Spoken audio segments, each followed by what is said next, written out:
Yasmine Abdel-Fadel. Cube Radio. Cube Radio.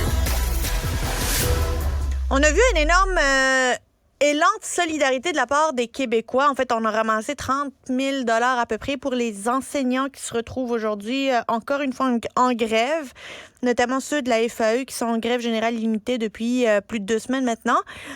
On a appris aussi que les métallos, le syndicat des métallos, ils vont donner 100 000 $ au Front commun afin de soutenir les travailleurs du secteur public dans leur lutte pour de meilleures conditions de travail.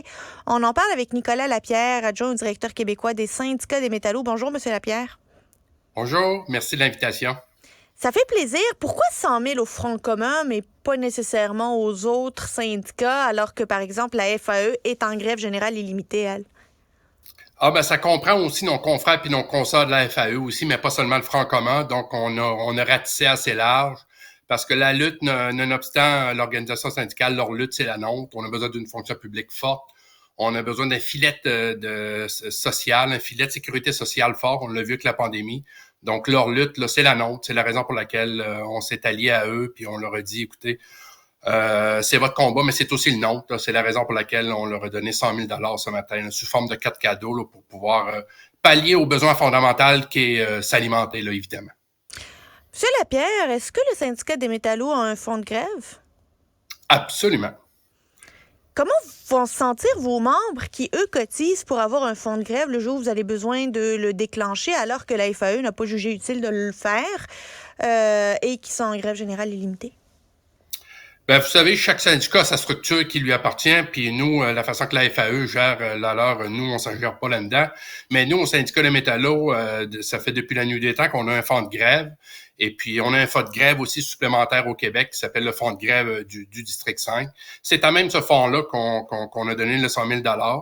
Mais vous pouvez être sûr, madame, qu'on s'est assuré de rencontrer tous nos présidents, toutes nos sections locales, puis d'avoir leur aval. Donc, c'est pas parce je parle de votre membre, là, pas nécessairement de celui qui est inscrit et qui est impliqué dans la structure syndicale, mais votre membre qui, lui, il voit dans son chèque de paie, là, dans son talon de paie, qu'il a des cotisations qui vont dans un fonds de grève, parce que c'est normal de se constituer un fonds de grève lorsqu'on est en grève, lorsqu'on est syndiqué et qu'on veut avoir un rapport de force avec l'employeur, et que finalement, eux, ils se constituent un trésor de guerre dans lequel on pige dedans pour quelqu'un qui n'a pas, lui, constitué un trésor de guerre alors qu'il aurait pu le faire? Oui, mais c'est deux choses complètement différentes parce qu'il faut comprendre que la constitution du fonds de grève, c'est pas une cotisation supplémentaire, c'est une cotisation que les membres payent déjà. C'est ça. C'est compris comme ça. Puis vous savez, quand on a un fonds de grève à la hauteur que le syndicat est, c'est pas 100 000 $ qui fait la différence. Vous savez, au syndicat des métallos, on a 7, 8, 10 conflits par année, puis ça ne nous a jamais empêché de verser des secours de grève qui étaient destinés à notre monde. En aucun temps, ça met en péril notre fonds de grève. Vous comprendrez qu'on agit de façon responsable et on n'aurait pas fait ça. Puis en même temps, le 100 000 $ qu'on leur donne, c'est une bien humble contribution, une bien maigre contribution, si je peux dire.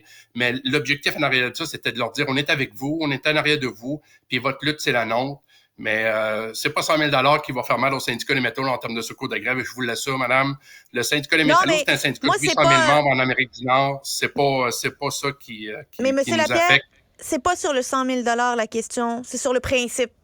C'est pas, je suis pas mal sûre que si vous avez décidé de sortir 100 000 $, là, c'est que ça mettait pas en difficulté votre fonds de grève. Je parle du principe de quelqu'un qui veut être prévenant et met de l'argent dans un fonds de grève, qui finalement va devoir partager peut-être une infime minorité, puis qui est presque négligeable pour ce fonds-là avec une autre organisation. Mais toujours est-il que c'est vos membres qui cotisent à ce fonds de grève-là. Vous avez totalement raison, mais c'est la raison pour laquelle la semaine passée, on a rencontré tous nos cotisants, tous nos présidents de section locale, toutes nos sections locales, parce qu'il faut comprendre que c'est nos sections locales qui cotisent volontairement à ce fonds-là. On les a tous rencontrés et on a obtenu l'aval de nos sections locales, à savoir qu'ils étaient à l'aise avec le montant qui était demandé. À partir de ce moment-là, écoutez, vous savez, dans le monde syndical, on fonctionne avec la majorité. Ça peut arriver qu'il y a des gens qui le verraient d'une façon négative, mais écoutez, de ce qu'on entend sur le terrain, de ce qu'on entend dans nos assemblées, écoutez, les gens de la fonction publique, c'est nos frères, c'est nos sœurs, c'est nos tantes, c'est nos oncles, c'est nos conjoints, c'est nos conjoints. Tout le monde est touché par ça. Puis je vais vous dire, ça n'a pas été très, très compliqué, l'échange qu'on a eu entre nous. Tout le monde était unanime. On donnait 100 000 puis pour leur aider à passer à travers, parce que vous savez, faire un conflit de travail, là, ça veut dire quoi faire un conflit de travail? Ça veut dire se priver d'argent pour un idéal.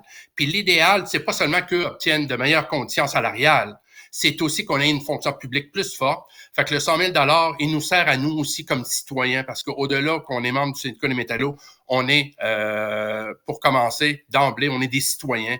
On a besoin d'une fonction publique forte, une fonction publique où elle sera pas saignée vers le privé, parce que c'est ça qu'on voit présentement. Fait qu'on a besoin... Écoutez, nous, là, on négocie là, des dizaines de conventions par année au syndicat des métallos. Puis ces 2 dernières années, vous savez ce qui nous arrive? Les employeurs nous appellent pour réouvrir les conventions collectives parce qu'ils voient bien que les salaires sont pas au rendez-vous. Puis vous pourriez regarder nos communiqués de presse dans les 2 dernières années. On a du 6, du 7, du 8 du 20 sur 3 ans. Pourquoi? Parce que les employeurs ont compris le message que pour retenir la main-d'œuvre et pour l'attirer, il fallait qu'ils donnent un coup de barre parce que l'inflation frappe tout le monde. Il faut que le gouvernement se comprenne ce message-là. Donc, parce que je pense que le gouvernement n'a pas saisi la balle au bon que cette année, il fallait mieux rémunérer nos salariés dans la fonction publique. Puis ça passe par là. Puis notre message de matin, c'est qu'on est avec eux. Monsieur Lapierre, est-ce que c'est un 100 000 qui est unique ou on peut s'attendre à ce qu'il y ait un autre versement bientôt? Non, il y a rien sur le radar pour donner un autre montant d'argent. On s'attend, puis on va espérer aussi que d'autres syndicats du secteur privé vont emboîter le pas. Mais nous, pour l'instant, il n'y a pas d'autres sommes là, sur le radar. Là. C'est un 100 000 unique. Et comment ça va se faire, cette distribution-là? Comment est-ce que vous avez convenu de certains critères, certains paramètres de distribution?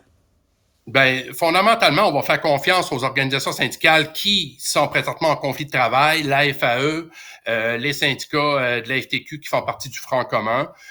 Puis mais les cartes cadeaux vont être distribuées via nos bureaux régionaux. Nous, au syndicat des métallos, on a 5 bureaux régionaux au Québec, Sept-Îles, Québec, le Nord-Nord-Ouest, l'Abitibi-Témiscamingue, la Beauce, Montréal, la Montérégie. On a des bureaux un peu partout au Québec. Puis la distribution va se faire par ça. Puis on a aussi des officiers qui vont aller directement sur les lignes de piquetage, remettre des cartes cadeaux aussi. Fait qu'il y a une mixité qui va se faire, mais on va faire confiance aux organisations syndicales qui, eux, c'est sûr, ont des cellules de crise puis voient très bien la misère. Parce que c'est pas facile de faire un conflit, là, on va se le dire. J'en ai fait un, puis j'en ai fait plusieurs comme négociateur. C'est pas facile. Donc, évidemment, c'est sûr que les syndicats ou les centrales syndicales savent très bien où sont les besoins, puis connaissent déjà les problématiques les plus criantes dans leurs groupes respectifs. Nicolas Lapierre, adjoint au directeur québécois du syndicat des métallos, merci beaucoup d'avoir été avec nous. Merci, madame. Au revoir.